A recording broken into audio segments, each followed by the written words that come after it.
So let's start talking about this new book, The World of Ice and Fire. I've been telling people who ask me about it that it's sort of the Silmarillion of your imaginary world.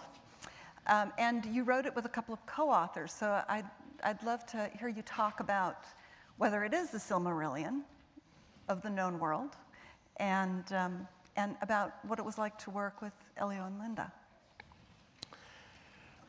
Well, this is a book that really began with my readers and my fans. Of course, in any epic fantasy, the world is a character. Setting is very important. And that, I think, has certainly been true since J.R.R. Tolkien and Lord of the Rings. Of course, fantasy goes back to ancient times, the Iliad, the Odyssey, the Ballad of Gilgamesh. But Tolkien really invented modern epic fantasy in its current form. And one of the things he did that was extraordinary was create Middle-earth in such detail. If you look at some of the pre-Tolkien fantasy, it's written more in the story of fairy tales, you know. Once upon a time, there was a king, and the king had a beautiful daughter, and there was an evil vizier, and they may have names, but you won't know, like, who was the king's father, or who was his grandfather, or how the dynasty came to power, or how long it's ruled, or what the neighboring countries are. It's all told in this fairy tale thing. Tolkien gave us all these histories, all these appendices and genealogies, and everything was rooted, and it seemed as real as England or France or Germany when you read these things. And since then, that's become the style for epic fantasy. It's something that fantasy readers now expect. They expect a fully realized secondary world, as Tolkien called it. And so certainly that's what I set out to create in Westeros. Now, some of this is a magician's trick. It really wasn't with Tolkien. You have to consider that Tolkien was a very, very unusual writer. I mean, he was a linguist and a philosopher, and he spoke Old Norse and Old English. He was fascinated by myth. You know, the story was almost secondary to Tolkien. He spent years creating his Silmarillion, never published it in his lifetime. And Lord of the Rings and The Hobbit were like stories set in the world he created, but for him, the world creation and the creation of languages was almost primary. If you look at it like an iceberg, you know, they say the 3/4 of an iceberg is hidden below the surface. That was certainly true with Tolkien. With a lot of the fantasists who have followed Tolkien, though, it's a magician's trick. We have some ice on a raft, and we want you to think that there's this huge edifice underneath, just like with Tolkien, but there really isn't in some cases. And that was probably true with me in the beginning. I mean, I began with the story and the characters and the scene, and everything grew from that.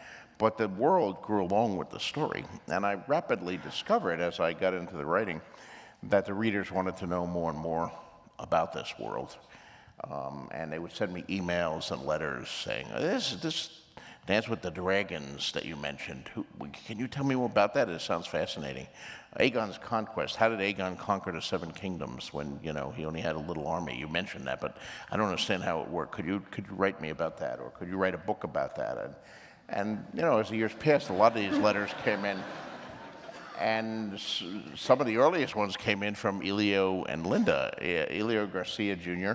And Linda Ann Thompson. Elio is an American who lives in Sweden with his Swedish girlfriend, Linda, and they were among the earliest fans to get in touch with me way back in the middle 90s, and they wanted to run a game, and they had a million questions, and they displayed right away an almost obsessive knowledge of my world. In fact, I had to alter my world because of that obsessive knowledge. When, you know, in one of the earliest appendices that I created was, well, who are the kings who came before King Robert, who was king? We know that King Robert had usurped his throne from the Mad King, and before that there had been Aegon the Conqueror and the Targaryen conquest. Well, who are all the kings in between? So I invented a bunch of kings' names and dates, and I put that in the back of the first edition of Game of Thrones. And I had, well, this is the first son of the second son, this is the younger brother of. And everything was fine there until I wrote the Dunk and Egg story.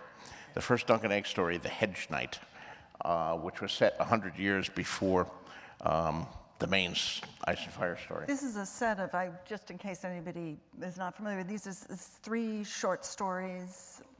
3 novellas so Three far, novellas, okay. but there will be more. Yeah, and it's set 90 years before the events of A Song of Ice and Fire, and I have some Targaryens in that, and Elio and Linda looked at the date that was set in and compared it to the date, and they looked at, oh, this guy, you say in The Hedge Knight that this guy is like 35 years old, but that, if you compare it to the dates given in the chronology that you had in book 1, he can't possibly be older than 7.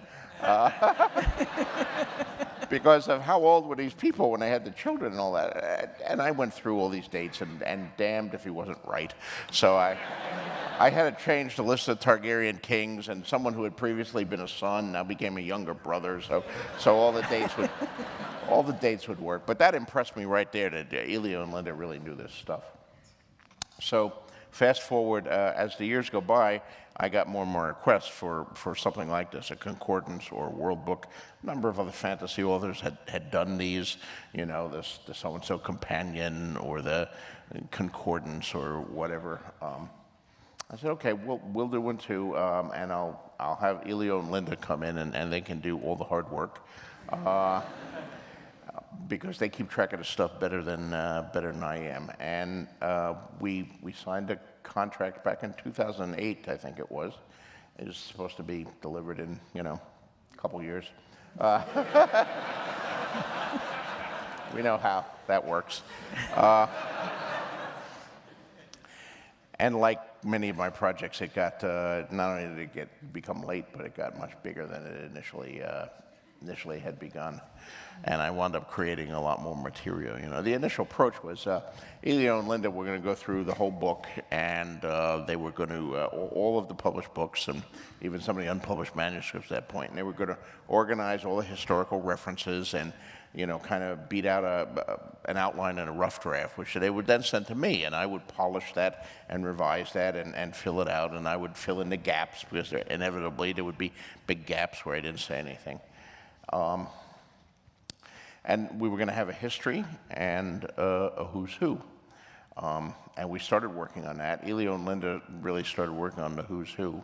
And the who's who got so gigantically big with like thousands of characters that we said, we have like 500,000 words of who's who.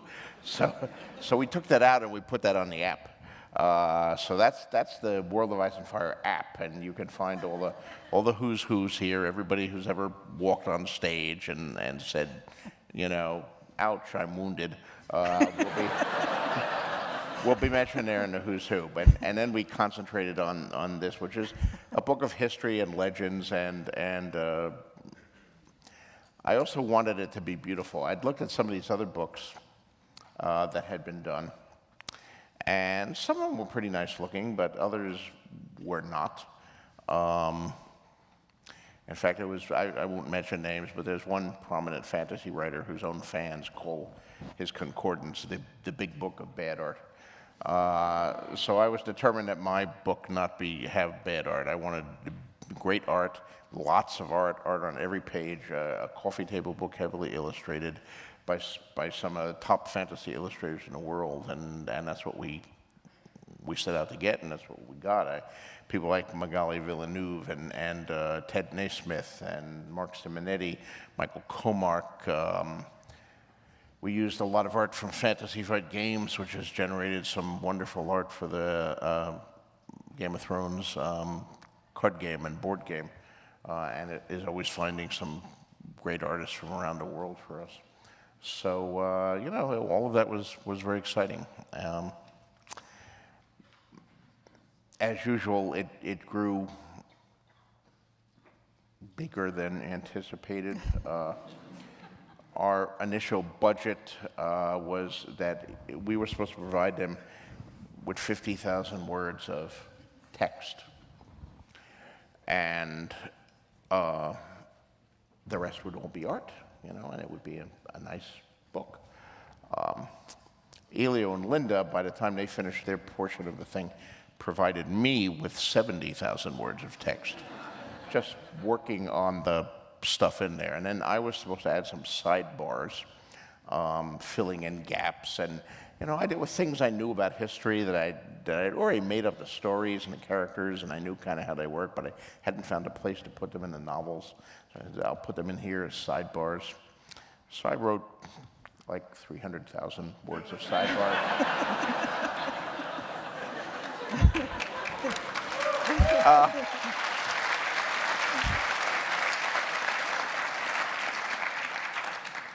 So at that point, my editor's head exploded. Anne is somewhere in the audience. You'll recognize her by her exploded head. And it was pointed out that we couldn't actually publish this book. You know, I wanted art in every page, and we had all this art that we bought and paid for, but if we put in all these words, then the art would be like a picture every 10 pages. So we had to sort of get back to at least closer to the original concept. So we wound up actually abridging many of my sidebars, and so what you're saying. So Elio and Linda worked on that, and Anne worked on that, and we got basically the outline of the histories and stuff in there, but not the fully detailed versions that I wrote. So when you say, "Is this your Silmarillion?" the answer is, well, kind of, but no, because I'm going to take all those sidebars and, you know, write more sidebars, and somewhere down the line, the full versions of all this stuff will be published, and we've been calling that the Grimmarillion. That's mostly about the Targaryen kings and the whole history of Westeros. That's really the focus of that book, will be focused on the Targaryens.